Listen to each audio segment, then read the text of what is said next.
Hello, today we're starting a new series in the subject of particle physics. We're going to begin in the early 1900s when the Rutherford model of the atom was gaining prominence. The atom was no longer regarded as a single indivisible thing. Instead, it was known that the atom consisted of a central nucleus which consisted of protons. We now know that it also had protons. We now know it also has neutrons, but that was not known then. Neutrons weren't discovered till the 1930s. So a central nucleus of positively charged protons and orbiting electrons that orbit rather like the solar system, just as the Earth goes round the Sun, so electrons go round the nucleus. This is not drawn to scale. The nucleus is very much smaller than the atom. If an atom were magnified to the size of an average room, then the nucleus would be no more than a grain of rice in the middle. So there's lots of space in the atom. The atom is broadly empty except for a heavy nucleus and orbiting electrons. There are two fundamental problems with this model. The first is, if the nucleus consists of lots of positively charged protons, how can it be stable? Because positive charges repel, that's the old adage. Like charges repel, unlike charges attract. So if like charges repel, all these positively charged protons should be pushing one another apart and the whole nucleus should simply self-destruct. But that clearly doesn't happen. And the solution to that, which we'll be coming on to much later, is that there must be a force which holds those protons together, and that force must be greater than the force that's trying to drive them apart. And that, of course, is going to be the strong nuclear force. But that nuclear force can only operate within the confines of the nucleus, because we don't notice it operating generally. The second problem with this model is this orbiting electron, because if it's orbiting, then it's accelerating. It may not be changing its orbital speed, but it is certainly changing direction, and that amounts to acceleration. And we know that an accelerating charged particle gives off radiation. And if a charged particle gives off radiation, it loses energy. And so if this electron is losing energy, the only thing it can do is to go into a smaller orbit. So essentially what it does is it keeps spiraling, because it's constantly losing energy, until it spirals into the nucleus, where of course it just annihilates and the atom self-destructs. And that would all happen in 10 to the minus 14 of a second, 100 million millionth of a second. And therefore there would be no atoms. Well, there clearly are, so there's obviously something seriously wrong with this model on two counts. How can we explain it? Well, let's go to Einstein, who also in the 1900s was pondering the what's called photoelectric effect.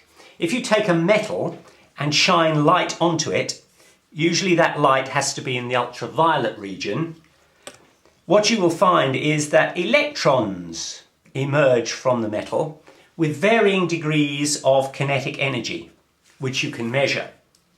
And if you plot a graph of the kinetic energy, maximum kinetic energy, so we call that kinetic energy max, against the frequency of the radiation, what you find is that for a certain amount of frequency you get no electrons at all, but then from that point on, as the frequency increases, so the kinetic energy, or the maximum kinetic energy of the emerging electrons increases, and the slope of this graph is h, Planck's constant. And you can see that the equation of that line is that the energy is equal to hf plus a constant, which we'll forget about for the moment, because that's not important. The key thing is that for a certain amount of frequency, including visible light, you get no electrons at all. But when the frequency increases to a level, and this is usually in the ultraviolet region, it gets to a certain threshold frequency after which electrons emerge with ever increasing kinetic energy as the frequency itself increases. And Einstein's explanation for that was this, that the Rutherford model clearly indicates that the electron is bound to the atom. By that we mean that the electron has a Coulomb charge, a Coulomb force acting between the nucleus and the electron. And because they're opposite charges, that is an attractive force. So the force is pulling the electron in. If you like, it is binding the electron to the nucleus. Consequently, you can represent that as what's called a potential well. That is to say that the electron is sitting in the atom at the bottom of a potential well whose size is phi. That is called the work function or the binding energy. It is the energy which holds the electron in the atom. Essentially what it means is if you want to get that electron out of the atom, you have got to give it this much energy to kick it out. What Einstein said is that this light that you're shining, which everybody has so far thought was a wave, radiation, is actually made up of little packets of energy. And each little packet of energy has HF. It's a quantum of energy, a single quantum of energy. And so a packet of energy comes in via what's called a photon. And that photon contains HF of energy. And it hits the electron and it gives the electron that energy. Now that energy might be enough to kick the electron up and then it just falls back down again. Or if HF is a little larger, you might have enough energy to get to the top of the potential well, but then no further. But if you give it enough energy, if HF is sufficiently large, you can get right out of the potential well, and you can have some spare energy, which will be in the form of kinetic energy as well. So this explains the diagram here. All the way along here, the frequency and thus the energy is too low to get the electron out of the potential well. It's only when you get to this point that there is enough energy to get the electron to the top of the potential well, but it has no additional kinetic energy. And thereafter, there is enough energy to get the electron out of the well and give it some residual kinetic energy as well.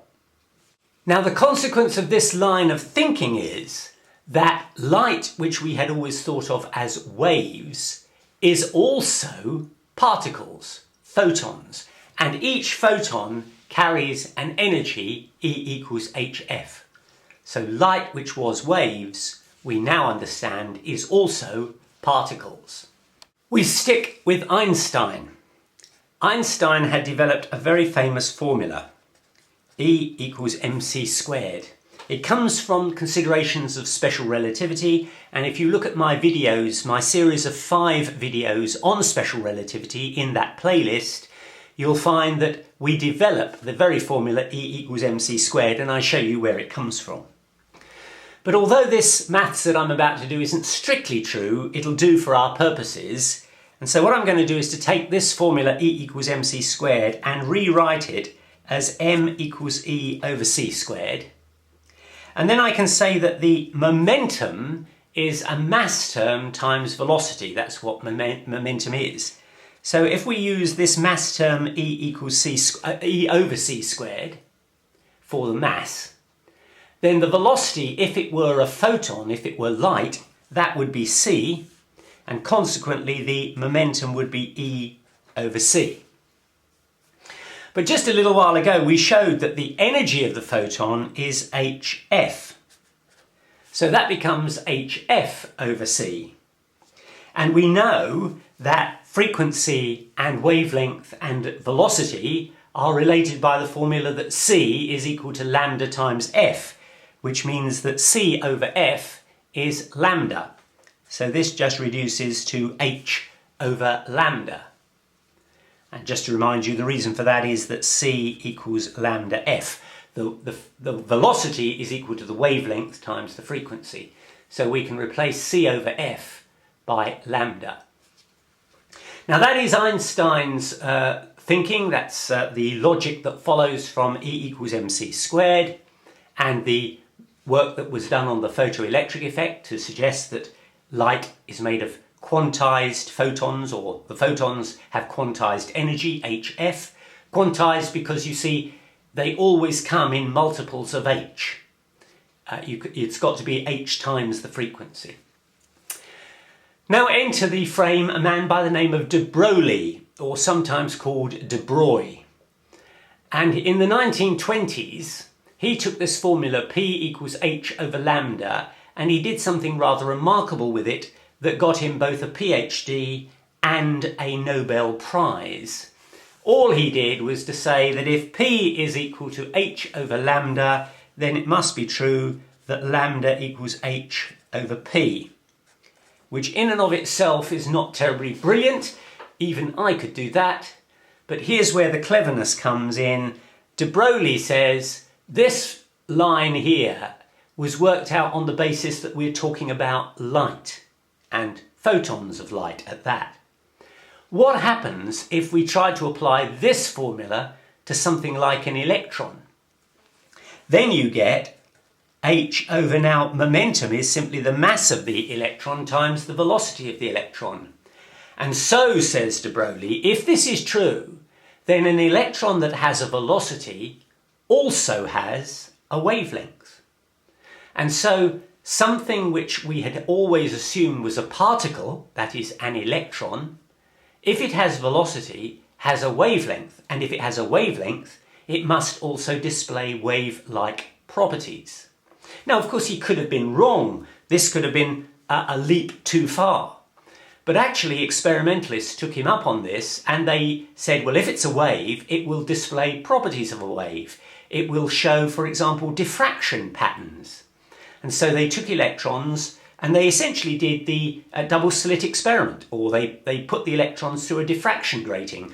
The diffraction grating was simply the gaps in between atoms in a regular crystalline structure. So they take a crystal, they fire electrons at it, and what did they see?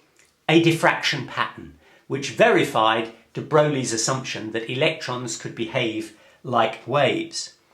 Of course, this formula here not only applies to electrons, it applies to anything. It could apply to a cricket ball. And you might say, but hang on, when I throw a cricket ball, I don't notice it behaving like a wave. And the reason for that, of course, is that h is a very small number. So lambda for a cricket ball would be h, which is approximately 6 times 10 to the minus 34, divided by the mass. Well, let's say that the mass of a cricket ball is a kilogram. I'm sure it isn't, but it's that sort of order of magnitude. And let's say that it travels at 10 meters per second. That means that the wavelength would be 6 times 10 to the minus 35 meters. Now, if you can measure 6 times 10 to the minus 35 meters, you're very clever. The width of a nucleus is 10 to the minus 15 meters, between 10 to the minus 15, 10 to the minus 14 meters. And this is therefore 20 orders of magnitude smaller than that. So the reason that you don't notice a cricket ball behaving like a wave is that the wavelength is far too small to measure. But in truth, de Broglie's theory would say that even the cricket ball is behaving like a wave. So, Einstein's experiment with the photoelectric effect said that light, which we'd always thought of as a wave, can also behave like a particle, a photon. And de Broglie's theory has shown that electrons, and indeed cricket balls, which we had always thought of as particles, can also behave like waves. How does that help?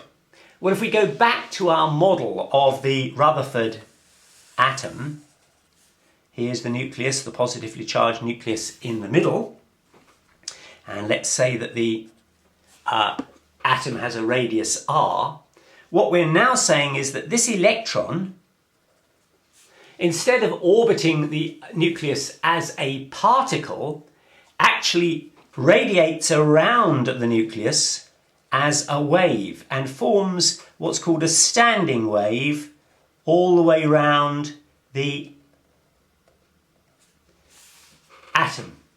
And the important thing is that it always gets back to the same point that it started, so that it is a continuous standing wave. There are no disjoints. The waves always match up. The distance between two peaks is called the wavelength, and you'll see that if you're going to have a joined up standing wave, there have to be an exact number of wavelengths in the orbit of the electron, which means that there must be an integer number, where n is an integer number of wavelengths in this circumference. Well, what is the circumference? It is 2 pi r. So n, where n is an integer, times lambda, there is an integer number of wavelengths in the circumference. But we showed just a little while ago that lambda is h over p. So we can substitute lambda in here, and that gives us that nh over p is equal to 2 pi r. And if you rearrange that equation, you find that pr is equal to nh over 2 pi, which can also be written nh bar, where h bar is called Planck's reduced constant. It's h over 2 pi. You could also, of course, write that p is equal to nh bar over r. Now, what is PR? PR is angular momentum. What is P? P is momentum. And what does this tell us? That angular momentum comes in integer values of h bar. P, the momentum, comes in integer values of h bar over r. In other words, angular momentum and momentum are both quantized. They come in units of h bar. You can't just have any old angular momentum. You have to have it in units of h bar. Similarly for momentum, not just anything goes. There are discrete values which are permissible. Now, if we're going to start thinking of an electron not just as a particle, but also as a wave, then we need to get it to describe the electron in terms of a wave rather than a particle. And in my video on waves, I showed that you can describe a wave in this form: e to the I kx minus omega t. And that is one and the same thing as the cosine of kx minus omega t plus I sine kx minus omega t. That's a kind of an identity. The two are equivalent. And of course, what you've got here is a cosine wave, and then an imaginary term, that I is the square root of minus 1 times the sine wave. So these are waves. And the kx, k is of course 2 pi over lambda. So k is effectively a measure of the wavelength of these waves. And omega is equal to 2 pi f. So an omega gives you the frequency. And this term minus omega t is the term that makes it a travelling wave. So the wave can actually move if you want it to. If you want it to stand still, you just omit the minus omega t. But for these purposes, I just want to draw attention to this term k, because we've said that k is 2 pi over lambda, but up here, lambda is h over p. That was de Broglie's contribution to the equation. So instead of writing lambda, I'm simply going to put h over p. And that, of course, is equal to p over h bar, where h bar is Planck's reduced constant.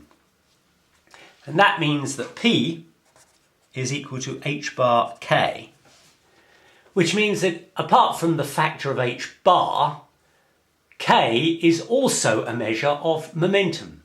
K is an indicator of wavelength because it's 2 pi over the wavelength. It's also an indicator of momentum because you multiply k by h bar and that gives you the momentum.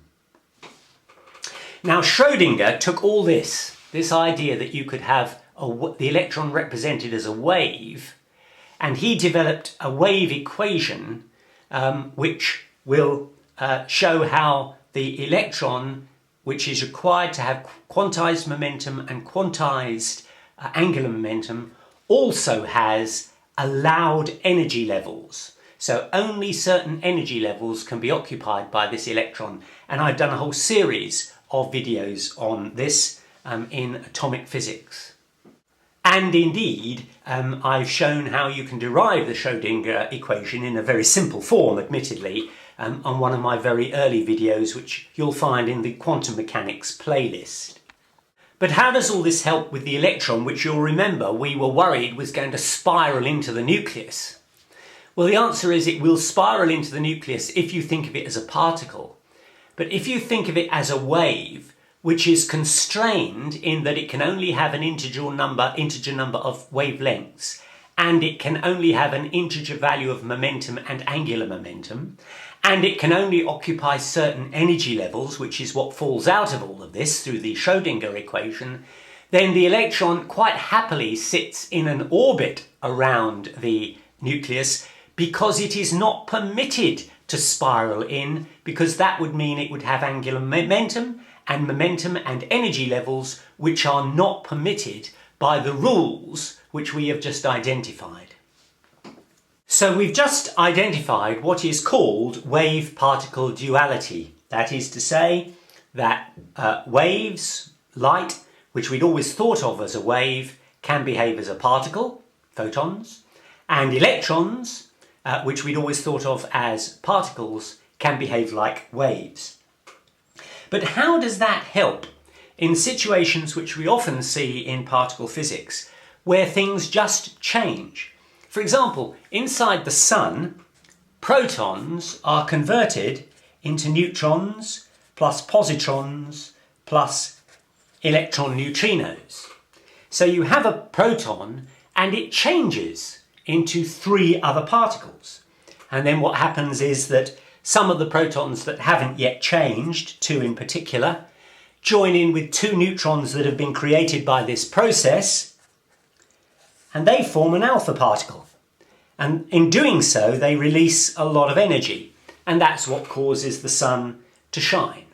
And if it didn't do that, then the sun would simply be a ball of protons. They would never get converted into neutrons.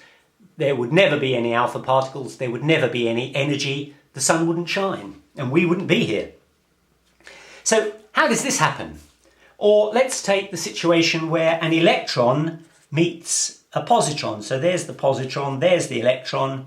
And when they meet, they annihilate and form a photon. So you start off with 2 electrons, a positive and a negative one, and they annihilate and form a gamma particle. These 2 go, this is produced. Or even let's take something simpler, the Feynman diagram for electron repulsion. Remember, 2 electrons both have the same charge, so if they come close to one another, they're going to repel. And the Feynman diagram for that looks something like this. You have 2 electrons, and they are repelled from one another, and what we say is that there is a virtual particle called a photon, and that photon we call is a gauge boson. It's the force carrier, because the question is, how does this electron here know that this electron is here in order to repel it? They don't have to touch. Indeed, the Coulomb force is infinite. It just gets weaker the further you go away.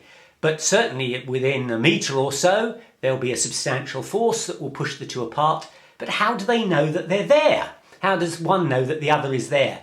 And the answer is that there is a virtual photon which communicates the force between the 2, and that's represented by this Feynman diagram. But how does that work? How does this virtual photon suddenly appear? Or let's take what goes on in the Large Hadron Collider, where 2 protons are smashed together. And when they get smashed together, all sorts of things are produced. Now, some people have used the analogy that this is rather like taking 2 watches and smashing them together so that they break apart, and then you look and see what was inside the watch. That is not a good analogy, because all these particles that are produced when the 2 protons collide at almost the speed of light, 99.9999999% of the speed of light, the particles that produced are not particles that were hidden inside the protons. It's not as though you split the proton open and find out what's inside. These are particles which are produced out of nothing as a consequence of these two protons smashing together. They weren't ever inside the proton, they are just produced. How does this happen? And for that we need to look to quantum field theory. Now I must issue at this point a health warning. What I'm about to say is extremely simplified and it's a good deal more complicated than I'm going to paint the picture. But in order to get into quantum field theory, I think it's helpful if we just have a simple picture. You can then go away and look at the videos and read the books that will explain it in much more graphic and more complicated detail. But I hope this will make it a little more accessible. What quantum field theory says is that in fact reality is just a series of fields. So all the way through space there are fields. We might say, no, surely there are solid objects. No, says the quantum field theorist, not true. Absolutely everything is just a field. A field, for example, could be a temperature field. In the room in which you're sitting, every part of the room will have a temperature. So at every point in the room there is a temperature. So that is a temperature field. Now what the quantum field theorists say is that every particle has its own field. So this would be the electron field. And the argument is that if that field is excited, fields, remember, contain energy. Think of an electric field. That's got energy. Think of a ray of light. A ray of light is electromagnetic radiation. That's an oscillating electric and magnetic field. It carries energy. That's the Poynting vector. Everything to do with the electromagnetic radiation is in that series I did recently. So fields carry energy, and if you excite those fields at a particular point and give them excess energy, that manifests itself as a particle. So here is an electron, which is the excited form of the electron field, which is everywhere in space. And over here, there is another excitation that forms another electron. Now that is the electron field, but of course every particle has its own field. So there'll also be in space, at all points of space, say a photon field. And the point is that the fields can not only cause particles to arise out of excitations, they can also excite other fields. So it's possible for the electron field to vibrate, as it were. Remember, I'm keeping this simple, to vibrate the photon field. And that in turn causes an excitation of the photon field, and that produces a virtual photon. So this is, in essence, Andy, I say it again, health warning, very simple. This is the way that two electrons can communicate that they are there by vibrating the associated photon field, generating a photon, the virtual photon, that essentially is the force carrier telling the two to move apart. And in due course, this excitation, which is simply an increase in energy in the field, can go back to its normal level, in which case the photon disappears. So here's the mechanism in which particles can appear and disappear. They are simply excitations of a field, which in due course can lose energy, and the field reduces to its normal state and the particle essentially disappears. Now you might say that this does not bear out what you observe in reality. You, for example, will say, when I stand on the floor seems pretty solid to me. I do not perceive it as a field. And you might think that the solidity of the floor has got something to do with the fact that it's made of particles. But if you think about it, that's not true at all. Gases are made of particles. Water is made of particles, but they don't support you. What makes a floor solid? It's not actually that it's made of atoms or made of particles. It's actually the forces between those particles that make it solid. The forces are strong enough that they can bear your weight. And fields are very good at producing forces. Think of a gravitational field. That's what is the generator of a gravitational force. So you don't actually need particles to get solidity. Fields are very good at producing forces, and forces are what are behind solidity. So, with a further government health warning that this is all very simplistic and it's a good deal more complicated than this. What we are essentially arguing is that throughout the whole of the universe there are fields. Each fundamental particle has its own field. Excitations of those fields generate the particles. The excitement or the vibrations of those fields can cause other fields to vibrate, and those fields in turn produce new particles as well. When those fields return to their normal level, the particle disappears. So here is a means by which particles are created and essentially annihilated.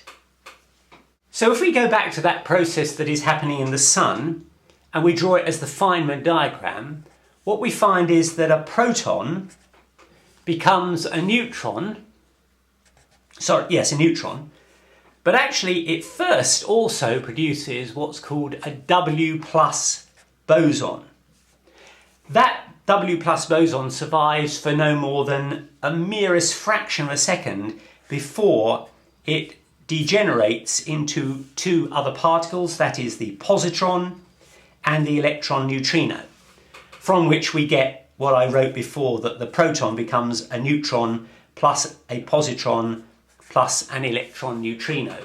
But it does it this way. First, the proton first produces the W plus boson, which lasts for a very short amount of time before it produces the end products. Now the problem here is that the W plus boson is about 80 times heavier than the proton. So we are left asking the question, how can you possibly have a particle like a proton producing something that is 80 times heavier? And now you can perhaps start to see that we've got, let's say, we won't have a proton field because protons are not fundamental particles. Quarks are fundamental particles, and a proton is two up quarks and a down quark, and a neutron is two down quarks and an up quark. So when a proton changes into a neutron, what is actually happening, of course, is that the up quark in the proton changes into a down quark, and then you've got a neutron. So essentially what's happening is you've got the field, which is the quark field, and there will be excitations of that field that actually produce the quarks. And that in turn will cause vibrations in the W field, because the W is a fundamental particle, it's boson, it will have its own field, and there will be excitations in that field that will generate a W boson. And how can that happen, given that the W is so much heavier than the proton? Well, we look here for Heisenberg's uncertainty principle, which is usually written as the uncertainty in position multiplied by the uncertainty in momentum is greater than, is greater than or equal to h bar over 2. Can also be written as the uncertainty in energy times the uncertainty in time is greater than or equal to 2, which means that essentially you can borrow energy from nothing for a very short amount of time, provided you pay it back. And it doesn't matter that the energy wasn't there in the first place. You can, as it were, borrow it on an overdraft and pay it back quickly. So what is happening here is that the W boson is produced through the vibrations of the quark field, but doesn't last very long because it can only borrow that energy for a very short amount of time. But that in turn can oscillate the electron field to produce the positron and, of course, the electron neutrino. They should have, of course, separate fields, but let's not get too complicated. So you've got quarks that are one quark, an up quark, is annihilated and a down quark is produced, all within the quark field. A W boson is produced in the W field, which quickly degenerates because it can't stay for very long because of this equation. A large amount of energy has been borrowed for a very short amount of time. So it can't last for long, but long enough to, as it were, vibrate the electron field and the neutrino field in order to produce these new particles. So in essence, the argument here is that particles are nothing more than the excitation of fields in quantum field theory, which is fine for a theory. The question is, how are we going to represent that mathematically? Well, we have in fact already started out on this path in the series on quantum mechanics concepts, and you really need to look at that series of 7 videos really to get the benefit of this series, because I shall be relying a lot on what we did in that series. But in the 7th of the videos, we looked at what we call the harmonic oscillator. We said that you can take a spring, put a mass m on it, and if we pull that mass down and let go, the spring will oscillate. It's called an oscillator, harmonic oscillator. That will be simple harmonic motion. And if we were to pull the spring down a little bit further and let go, then clearly it's going to oscillate, but over a larger amount. And the energy of these two oscillations will be different, because remember that the total energy is the kinetic energy plus the potential energy. When the mass gets to the bottom of its oscillation, it has no kinetic energy, because that's the point where the mass essentially stops going down and starts going back up again. So momentarily it's stopped, and all its energy is potential energy, and the potential energy is given as a function of the distance between the mean position and the point at which it stops and starts going back again. So the larger that distance is, the greater the potential energy, so the greater the total energy in these vibrations. And you might think that depending on how far you pull the mass down, you can have a continuous amount of increases in energy. But what we actually showed was that for, well, let's leave it here, for the quantum oscillator, once you get down to atomic levels, we showed that the basic or ground state of oscillation carried an energy of half h bar omega, and that if you increase that energy, you had to do so in units of h bar omega. So it's not continuous, it's quantized again. Every energy, as you, as it were, increase the distance that the mass oscillates, even though we don't notice this classically, but at quantum levels you would notice it, that there are only allowed values of energy, and they go up in units of h bar omega. Then you may recall that we said that the total energy of the harmonic oscillator, of the spring, was the kinetic energy plus the potential energy. And in quantum mechanics terms, energy is represented as the Hamiltonian operator. Kinetic energy is p squared over 2m, where p is the momentum. But because it's an operator, we give it a hat. And the potential energy is a half kx squared, where k is the spring constant of the spring. And x is the distance, it's essentially this distance here, as the spring varies, so it's going to be a changing x, but again that too becomes an operator. So essentially we take the general energy equation and we turn it into an operator equation where the Hamiltonian is the total energy. We also know that for this spring, the frequency of oscillation is given by the square root of k over m. And if you look at my video in the A-level physics series on simple harmonic motion, you'll see how we derive that. And if we square both sides, that will give you that omega squared is k over m, which means that k is just going to be omega squared times m, and we can substitute that in this formula here. So now we get that h is equal to p squared over 2m, I'll leave the hats off just for the moment, plus a half. And now instead of k, I'm just going to put omega squared m times x squared. And then what we did in the video that I did is I said, let us call m 1. so we get rid of the mass term. And if m is 1, let's put that 1, m is 1, that means that the Hamiltonian will become a half into p squared plus omega squared x squared. And then we said we could factorise that. H becomes a half p plus I omega x times p minus I omega x. I is the square root of minus 1. And if you multiply that out, you'll find that you get p squared. These two terms multiplied by out will give you omega squared x squared, and then that times that plus that times that comes to 0. And then we said, let's create two things.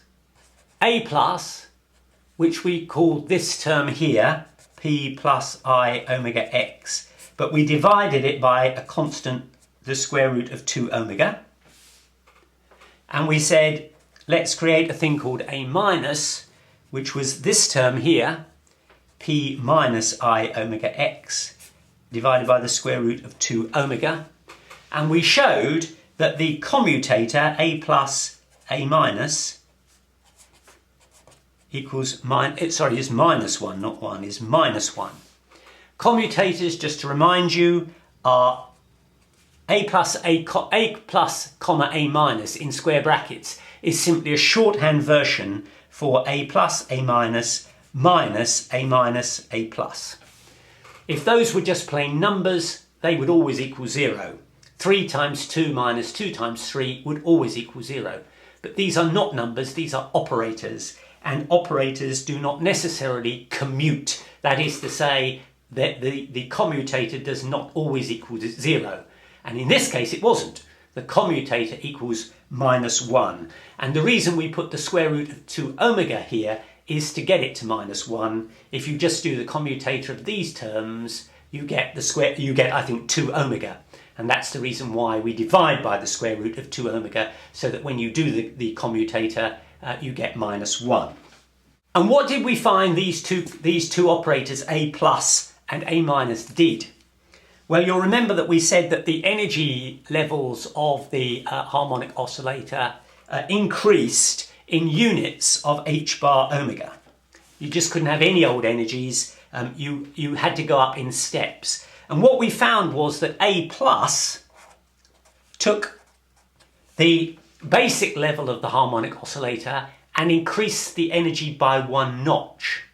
And if you did it again, A plus would push it up another notch.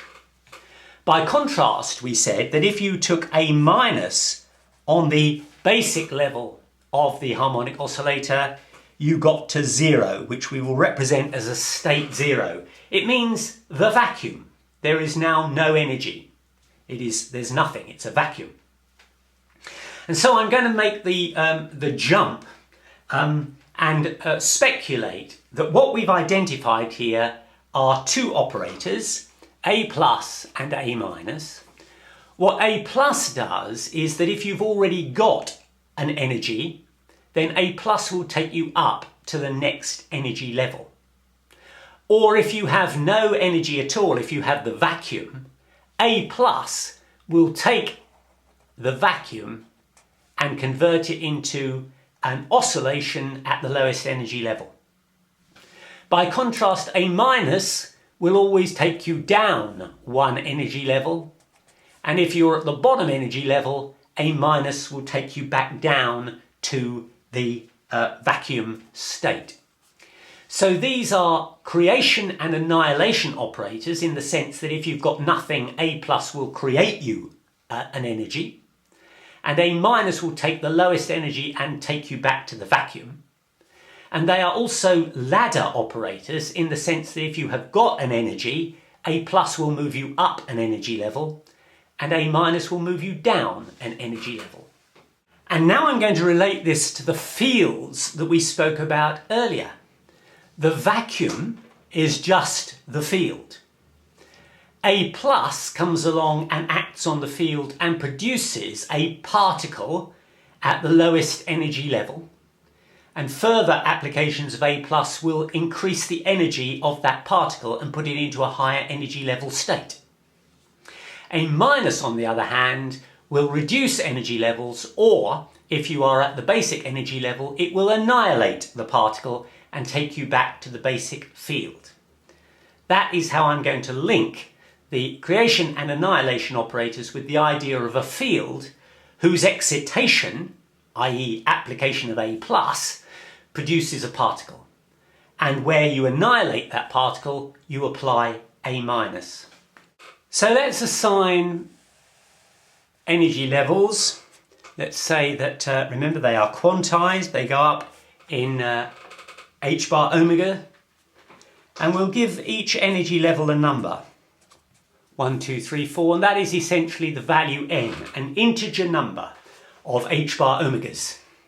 And we'll also call the vacuum state the field 0, and that is essentially the basic field, that's the vacuum, but when you increase the energies you get particles. So essentially A+ takes you up to a particle energy level 1, and then continuing application of A+ takes you up, A- takes you down, and if you're at the basic level it reduces you to just the vacuum. Now you might expect that the consequence of that is that you could represent this quite simply. You would say that A+ acting on a state n, where n could be any of these, simply takes you up one notch. So that would produce n+1. That's what you might think. And you might also think that A- acting on n will take you down a notch. So that would be n-1. And obviously A+ acting on the vacuum, well, that would simply take you up to state 1. So that would give you 1. And A- acting on state 1 would give you the vacuum state. In other words, it annihilates the particle. That's what you might think. And unfortunately, you'd be wrong. Because you'll remember that we had shown in the video on the harmonic oscillator that the commutator, which I described earlier, A plus A- equals -1. But you'll notice that if I do, using this formula here, if I do, let's say, A plus A- on n, and separately I also do A- A plus on n, let's see how these two vary. Well, A plus A- on n, the rule is you always do the one closest first. So this will be A plus times A- on n. A- on n gives you n-1. But what is A plus on n-1? That just takes you back up one level. So that gives you n. What about here? This would be A- times A plus on n. Well, A plus on n is n+1. So that would give you n+1. But what does A- on n+1 do? It just takes you down a level to n. There is no difference between A plus A- and A minus A plus. A plus A minus A plus is 0 because they both give the same result. But that cannot be right because we've already shown that the commutator has to equal -1. And the solution is therefore that actually it's not quite as simple as we had originally shown here. In fact, it's just a slight variation, and I'll show you what it is and then explain that it works. So what you say is that when you apply A plus on state n, you actually get the square root of n+1 into the state n+1. So it does take you up a notch, but with this as a factor in front. A minus acting on n gives you the square root of n times n-1. So it does take you down a notch, but with this factor. And if you want a handy rule for remembering what goes in the square root, the answer is it's the highest value of n in the remainder of the equation. So if you look here, you've got an n and an n+1, that should be n+1 there. n+1, that's what goes in the square root. Here, the highest value is, you've got n or n-1, the highest value is n, so that's the one that goes in there. And now let's do the equation again, this time A plus A minus of n that will give you, well, let's write it down here, a plus times a minus of n. Well, a minus of n is the square root of n into n minus 1. The square root of n can come on the outside. So now we've got a plus acting on n minus 1, for which we will need this formula here. But now you've got to think of n is n minus 1, so that's going to give you the square root of n times n. So that's going to be the square root of n. And the square root of n times the square root of n is just n. So a plus a minus acting on n gives you n times n. Now let's do it the other way around. A minus a plus acting on n. Well, that's going to give you a minus. What does a plus do when acting on n? It gives you the square root of n plus 1 times the state n plus 1. N plus 1 is just a number that can come round outside. So we've got n plus 1. And now we've got a minus acting on n plus 1. So it's this term here, except that n is now n plus 1. So this will become the square root of n plus 1 into the state n. So that's the square root of n plus 1 state n. And that is n plus 1 state n. So this minus this is n minus n plus 1, which is minus 1, because it's n minus n plus 1, and that equals minus 1. So now we've got that the commutator a plus a minus minus a plus is minus 1. So that works. But you'll notice that it is still true that if a plus acts on 0, you will get the square root of 0 plus 1, which is just 1, into n plus 1, which is 1. So a plus on 0 gives you the state 1, which is what we had before. So that's okay, that is still true. And you'll also notice that a minus acting on the state 1 will give you the square root of 1, which is just 1, times n minus 1, which is 0. So a minus acting on 1 gives you the state 0, which is what we've got here. So that is still true. It was only this stuff up here which was wrong. So now we've got to ask, how are we going to build these operators, a plus and a minus, into the quantum field theory in order to produce particles?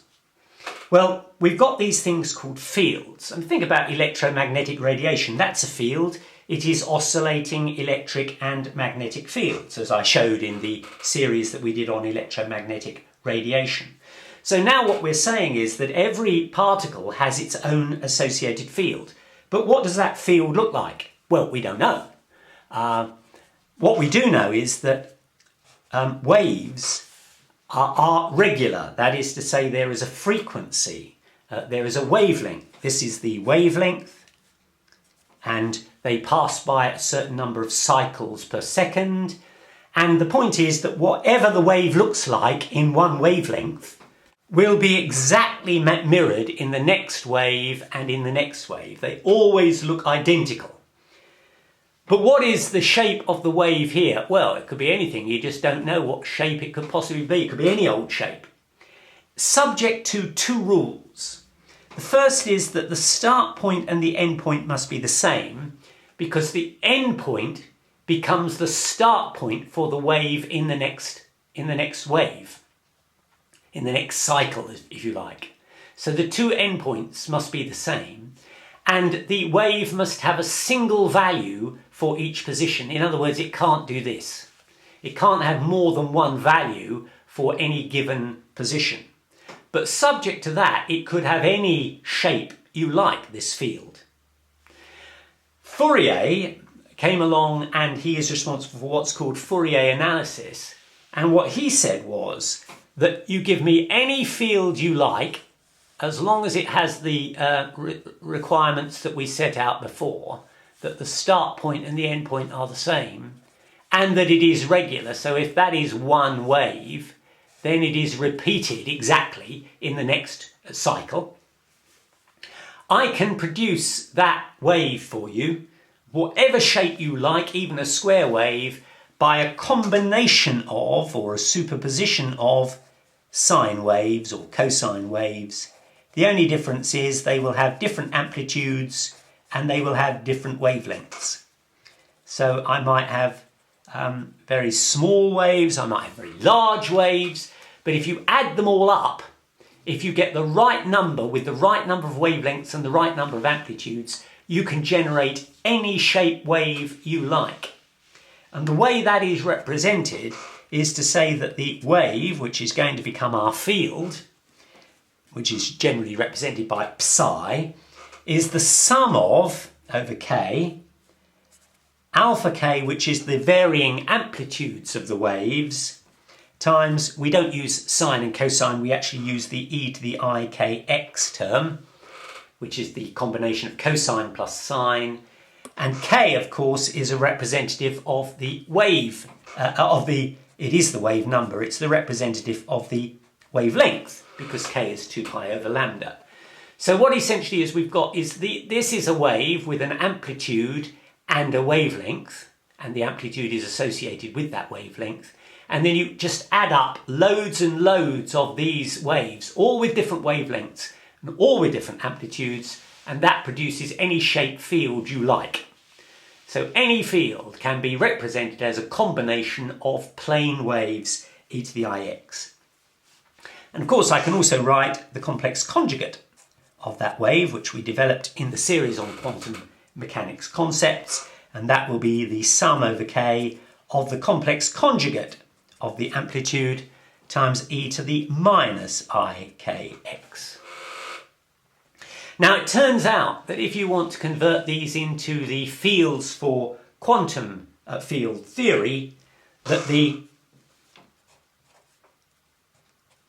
complex conjugate term becomes psi dagger, i.e. the Hermitian conjugate, because when you're talking about operators, complex conjugates become Hermitian conjugates, and you get the sum over k, but now alpha becomes a plus.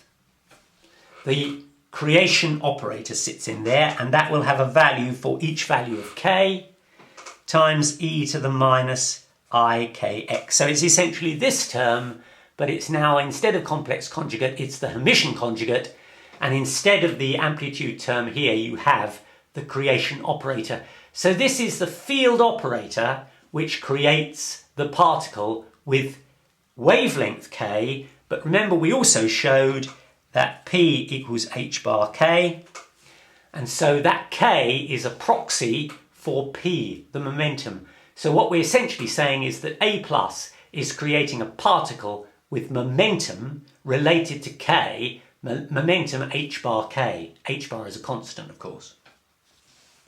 And similarly, the other term is just psi of x, which is this one up here, and that is, guess what, the sum over k of a minus, the annihilation operator, for a particular momentum of k, e to the ikx. And so what that essentially means is that if you act with the operator a plus k on the state 0, which is the vacuum state, that will produce for you a particle with momentum k. And if you act with the a minus, the annihilation operator, for a particular value of k on that state k, it will return you down to the basic state of the vacuum. Now we're going to have to make a slight adjustment to our fields, or our field operators, because fields need to oscillate. Remember I said that we need to excite those fields in order to create the particles. So we're going to need some oscillating fields so that we can increase the oscillations to increase the energy to create the particles. So the slight adjustment that we need is that now psi dagger of x becomes psi dagger of x and t, and that's going to be equal to the sum over k of a plus k, just as we had before, but now we're going to put in the full wave term, e to the minus I kx minus omega t, and it's that minus omega t, of course, which creates the travelling wave, or if you like, the oscillating wave. And the other operator now becomes the sum over k of a minus of k e to the plus I kx minus omega t. So all we've done from the previous equations is to make these also a function of time and to add the time dimension, the frequency dimension, so we've now got oscillating waves. Now I remind you that we've shown in this video that E is equal to hf, which is also h bar omega. Omega is 2 pi f, h bar is h over 2 pi, so hf is h bar omega. Now we're going to do what is a famous trick. I mentioned this to you in the quantum mechanics concept series. We set h bar equal to 1. This is what particle physicists do. They can't be bothered writing out h bars all the time, so they simply set h bar equal to 1. So now energy and omega are essentially the same because h bar is 1. But energy is also p squared over 2m. That's the kinetic energy. And we've also shown that P is h bar times k. And if h bar is 1, then P is k.